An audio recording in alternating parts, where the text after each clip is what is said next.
If you've ever dreamed of writing a book someday, you're not alone. Close to 1 million manuscripts are submitted annually to publishers, editors, and agents, and of those, about 100,000 new titles are published every year. Some books flop and grow dust on bookstore shelves and end up in the bargain bin.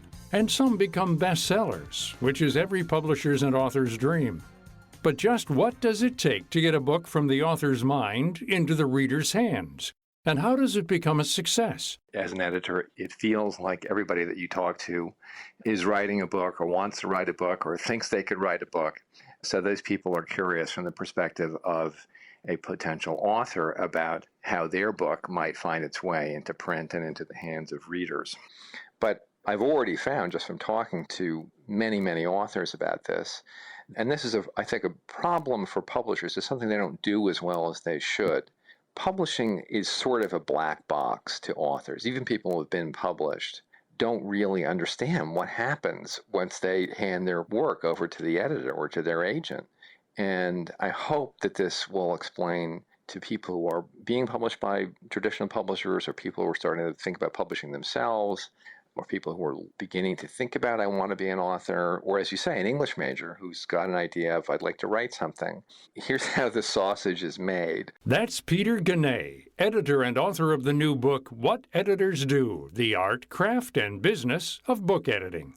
He says that if you were able to peek into the windows of a major publishing house, one thing you wouldn't see would be editors poring over manuscripts with a pencil. That work tends to get done when they get home at night or on their weekends, or maybe they sort of take out their iPad and read something on the bus on the way home. But you'd see people in a marketing meeting talking about how we're going to get attention for this first novel. An editorial assistant sorting through a pile of photographs, trying to figure out which ones are going to go in the photo insert of a book, or calling up people and trying to get permission to use those photographs. You'd almost certainly somewhere in a publishing house see an editor buttonholing a colleague in the hallway and saying, I just got this wonderful manuscript we've been waiting for a year, and the author just delivered, and it's everything we expected, and you got to read it tonight. Ganay says book editing is one of the few careers that is still learned through apprenticeship. When you start out in the business, you usually begin as an editorial assistant, kind of the bottom of the totem pole, and you learn about editing from working with editors. There's almost no publishing house that has a training program for people who are starting out. There are some universities and colleges that have courses in publishing, and that's been a bit of a growing phenomenon. But most people who get into publishing have to kind of learn it on the job. If you've ever read author acknowledgments, you'll know the author almost always thanks his or her editor, often saying something like, this book wouldn't be half as good without so-and-so's help. But how much help?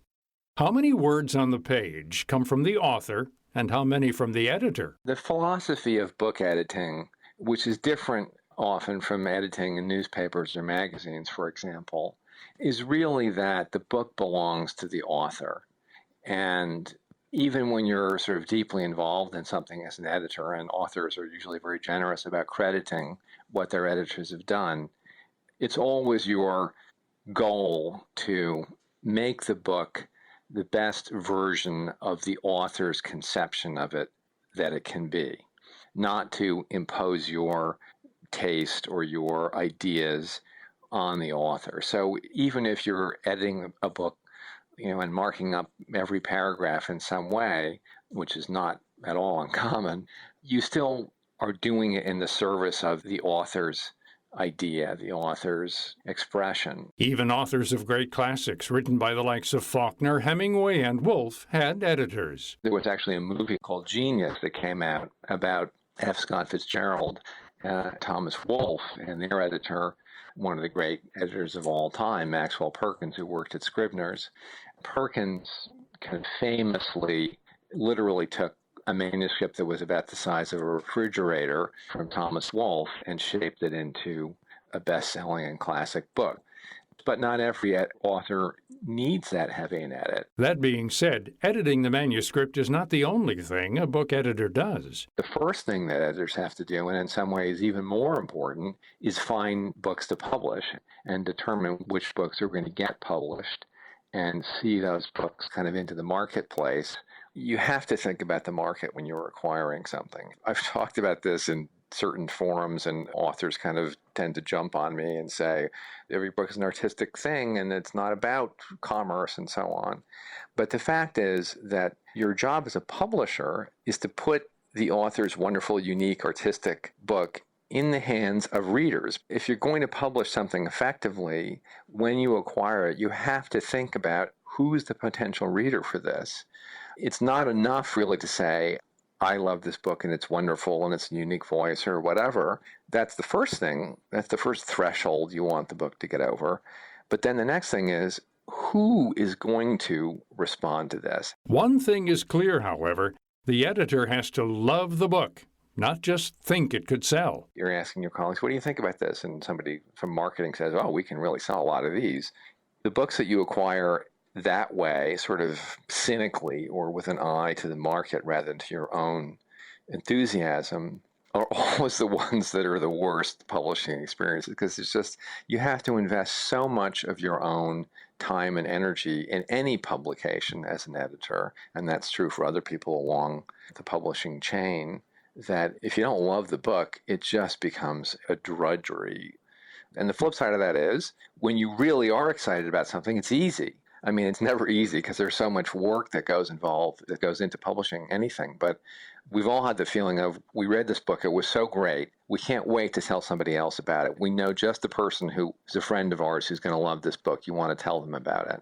And that's really kind of what editors do, just on a larger scale. Ganesh says literary agents are a vital component of the publishing industry. The agents are the people who filter out the giant tsunami of manuscripts before the publishers have to do the filtering. I mean, they're the pre-filter.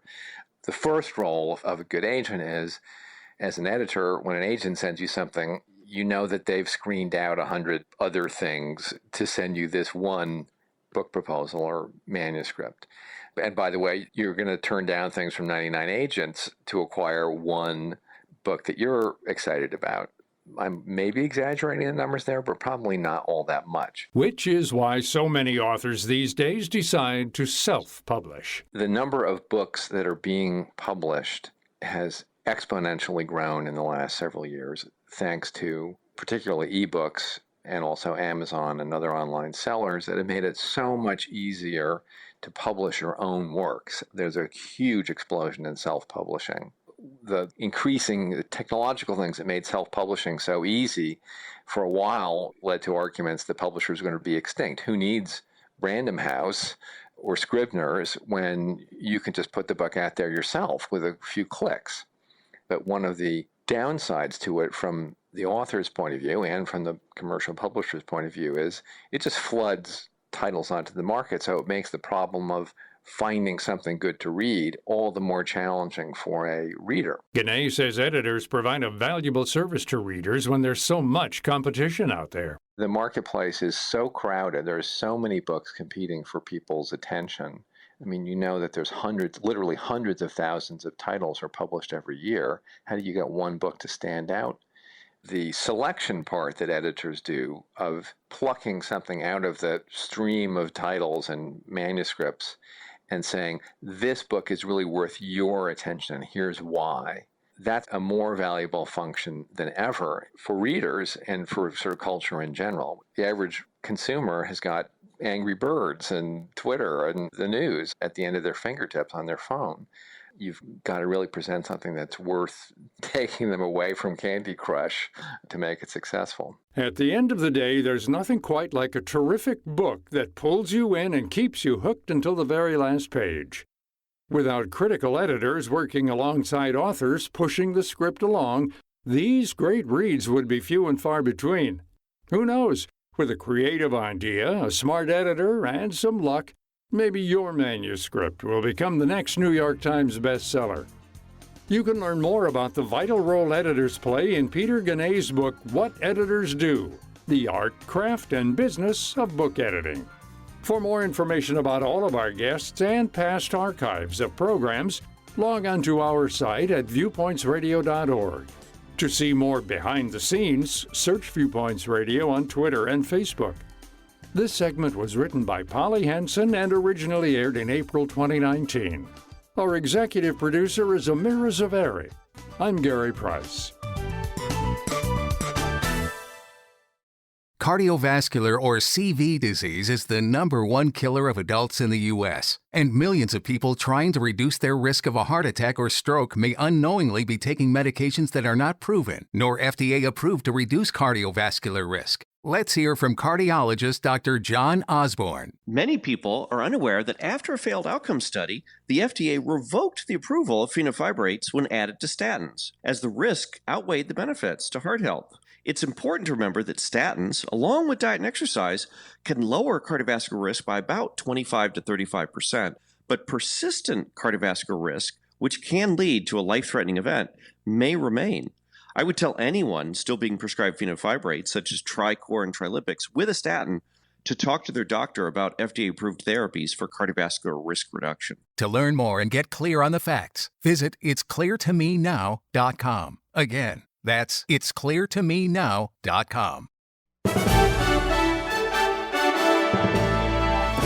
And that's Viewpoints for this week. Viewpoints is a production of MediaTrax Communications. Follow us on Twitter, Facebook, and Instagram to learn more about upcoming shows. And find a library of past programs on Apple Podcasts, Google Play, and Spotify. Plus, you'll always find previous segments and more information about our guests at viewpointsradio.org. Join us again next week for another edition of Viewpoints. Coming up on Viewpoints. When this began, of course, there were no N95 masks. People also couldn't source elastic, so people were making masks. How one man's disposable mask can be a historian's treasure. Then, the people that wear these pieces are key to their iconic status because I guess it's an icon on an icon. Why do some pieces stay fashionable for generations? I'm Marty Peterson. and I'm Gary Price. These stories in depth on your public affairs magazine, Viewpoints.